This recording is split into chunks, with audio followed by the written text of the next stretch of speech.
HDFC Life reported a net profit of rupees 365 crores in the April-June quarter of FY23, up 21% year-on-year because of normalization of the backbook surplus of the company and lower operational expenses.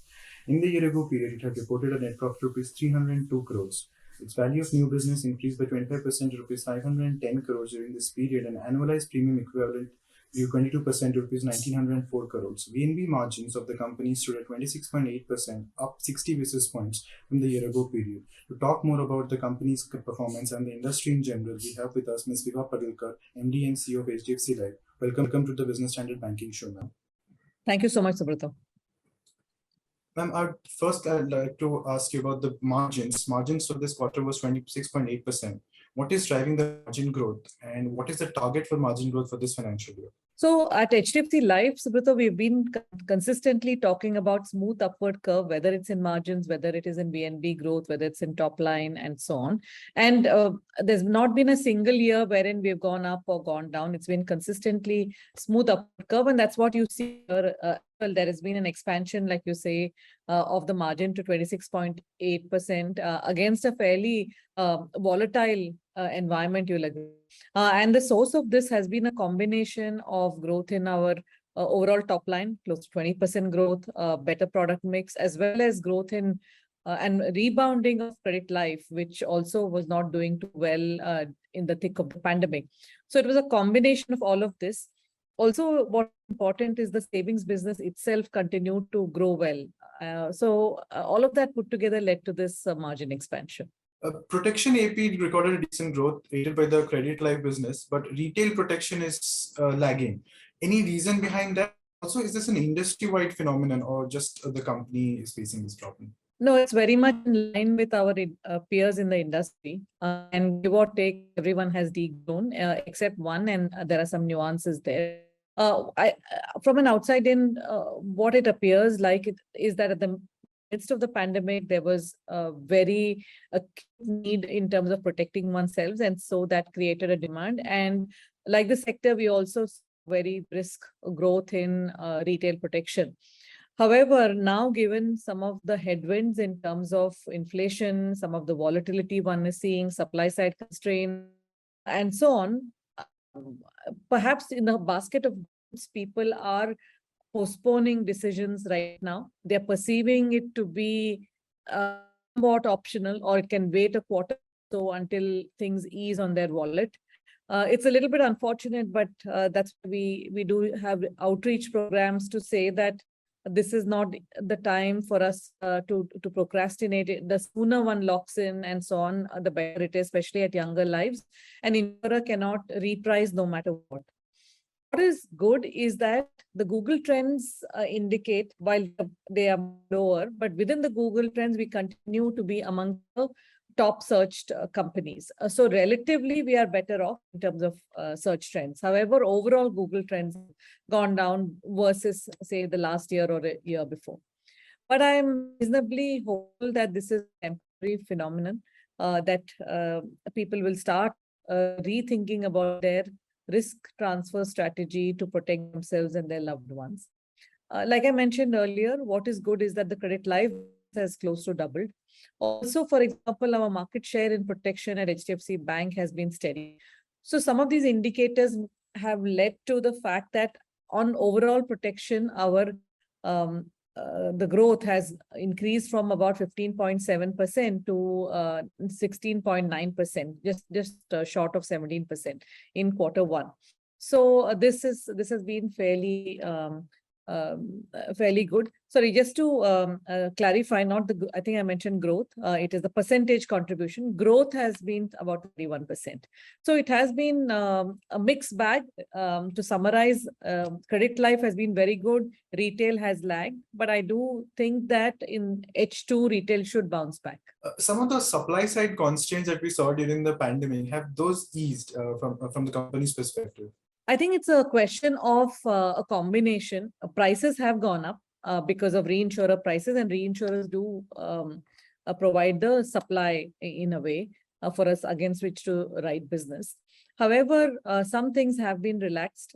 For example, at HDFC Life, we are looking at and have rolled out, in fact, an automated underwriting engine for financial underwriting. We're also looking at how can we take EPFO data, how can we take tax information, traces data, tax filing, so that we are paying the customer a lot less, and we are building our own analytics to figure out what is the profile of the customer, so that A, we can pay them lesser, B, we give a straight to decision very quickly thereafter, based on various data points that are there.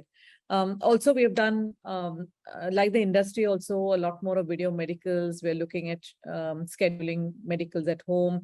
We had a recent breakthrough in terms of cardiac risk assessment, wherein earlier people had to go to a medical center to get their stress test done. Now we have the first life insurer wherein our technician can go to a person's home, and we have the wherewithal to be able to assess the cardiac parameters, and this has been accepted by our reinsurers as well. So all of this means that we are trying to differentiate between various profiles, what profiles we are okay to keep on our books, what profile, unfortunately, we have to reject because the pricing doesn't cover for that mortality risk. And third is what can we reinsure. So it's a combination of all of this that is evolving very quickly. Intention definitely is to write more and more protection within the parameters of risk that we understand. What is the ideal product mix you're looking at, given ULIPs have suffered because of market volatility, retail protection is also lagging, and there could be potential pressure on guaranteed products because of the rising FD rates. So what is the ideal product for the company? So we've always been very, very focused on balanced product mix. It is, as far as I can remember, last decade, it has been a core stated strategy for us. Balanced distribution and balanced product mix. So it's not very difficult for us to stay about one third, if I were to put it very simply. So give or take, non-par savings is about a third, give or take participation is about a third, everything else is a third, out of which unit linked is about 25%, and balance is split between retail protection and annuity. This I'm talking as a percentage of retail business, leaving out the credit life or group business. Also, what is fairly heartening is that every new product launch that we have done and innovation has been very well accepted by the market. Actually, the prevailing high interest rate scenario augurs well for us because demand does harden. And so for us to ride on the wave of this higher interest rate scenario, at least over the near to medium term, is something that we are very well poised for. The last 2 years were marked by the pandemic, but FY23, we didn't see any restrictions being imposed so far. So will the company be more aggressive in terms of acquiring a business and look to consolidate the market share? Absolutely. And over the past 4 years, just before the pandemic, and we have shown a stellar improvement in market share. Yes, there might be some ups and downs quarter here also, but overall, if you were to look at when we ended FY22, our 2-year CAGR was 17%, which was more than double the industry growth. And that's something that we have been consistently delivering. We also have delivered in this quarter growth of 20%, like I mentioned, and a market share just shy of 15%. This is on the individual APE. If you were to look at, including credit life, we are amongst the top 2 in the private sector in the credit life, and that positioning continues to be there even on the individual space. We are looking very closely on the geopolitical situation, interest rate movements, COVID, whether it's recurring in terms of mortality rates, and putting all of that together, that forms the bedrock of how we launch products, how we conceptualize products. Lifestyle stage products such as annuity and protection are somewhat insulated from these ups and downs that I just mentioned. So we're also focusing, that we talked about retail protection, but equally important is the annuity business and other retirement products. Again, defy the normal trends because of inflation or market movement, because this is for one's golden years, and usually people don't want to not contribute or tinker with their nest egg, if you like. So there's a lot more of consistency in the minds of people towards wealth accumulation for their own old age. Last point is now the mortality experience is very normal, back to our pre-pandemic levels, and that also is taking that extreme level of high alert because we all, as an industry, we were hit by very elevated levels of claims. That has now receded in terms of worry, and because of that, we're able to innovate a lot more. So it will be a push and pull on market share. As a large listed entity, we continue to triangulate top line growth, bottom line growth, as well as risk on our balance sheet. The regulator has given some indicative growth targets to the life companies. These are quite steep targets. So, how feasible are these targets when you look at your company? And will it not lead to more mis-selling? So, overall, we welcome that the regulator is talking about developing the sector.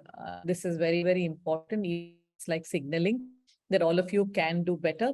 And sure, we can, because if we look at overall penetration, protection gap, and all the metrics that we all know about, this is just the tip of the iceberg. So we need to be cajoled and prodded to aspire for more aggressive targets. At the same time, we will have to be responsible in terms of absolutely what you said, mis-selling.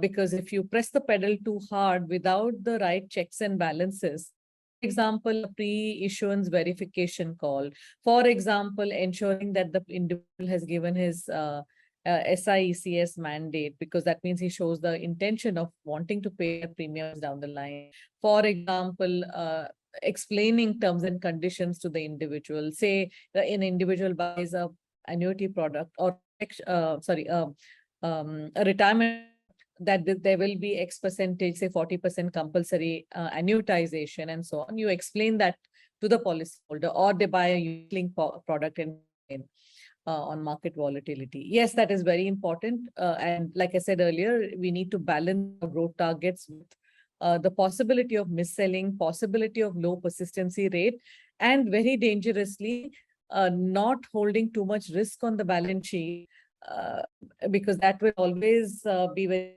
could come back and bite a company, especially a smaller company. So yes, while we are very excited about directionally the regulator being very focused on it, it has to be triangulated with all these other aspects also. There are a number of steps that the regulator has taken in the last few months to ease the regulatory burden, so to say. How do you look at these measures, and what more needs to be done in your assessment? The way I see it is that what has been rolled out so far, which is user file, has been phenomenal. It's been first of its kind. Also, some of the rationalization, whether it is in terms of regulatory returns, ease of doing business, as well as relaxation on requirements for PMJJBY, that has already been rolled out. A couple of exposure drafts have been rolled out as well, whether it is in open architecture, whether it's in expenses of management, some investment guidance, and so on. So there is a continuous dialogue with the regulator, which we welcome. A lot of access now has been given between the insurance companies and the regulator, which we absolutely welcome. Also, committees were formed, and 8 committees and 8 reports have been submitted on varying topics, whether it is development and penetration, which I chaired, to regulatory changes, to all other aspects on reinsurance, for example, and so on. So again, what the regulator does with all those recommendations starts becoming very critical. Our ask has also been a couple of things. Health indemnity is a long pending ask. A report was submitted over 18 months ago, and we haven't heard back. And typically, worldwide, health sits closer with life insurance companies than with motor insurance companies. So those things are there in terms of us awaiting. Also, can we distribute each other's products that are regulated in regulator? If banks can distribute, why can't insurance companies distribute and collect a toll gate for it? Of course, with all the checks and balances that today banks go through. So for example, why can't I distribute, say, health products that are designed by a standalone health insurance or even motor insurance and vice versa? Why can't I distribute pension products of PFRDA and vice versa? The intention is that for all of us manufacturers to be available to where the customers are through varied distributors, and that's where the touch points have to be increased, and it should be sweated out a lot more, so that you are in connect with the customer wherever the customer wants to engage with you. That's all the questions I had for you. Thank you for taking time to come to our show. Thanks a lot. Thank you so much, Subrata.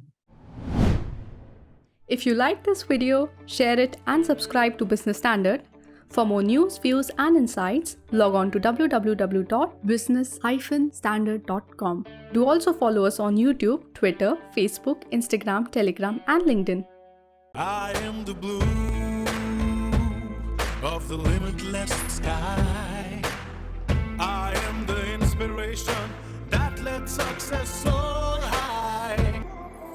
I will achieve, I will fly high. I am the I in SBI. I'm backed by the nation's trusted bank, SBI, the banker to every Indian.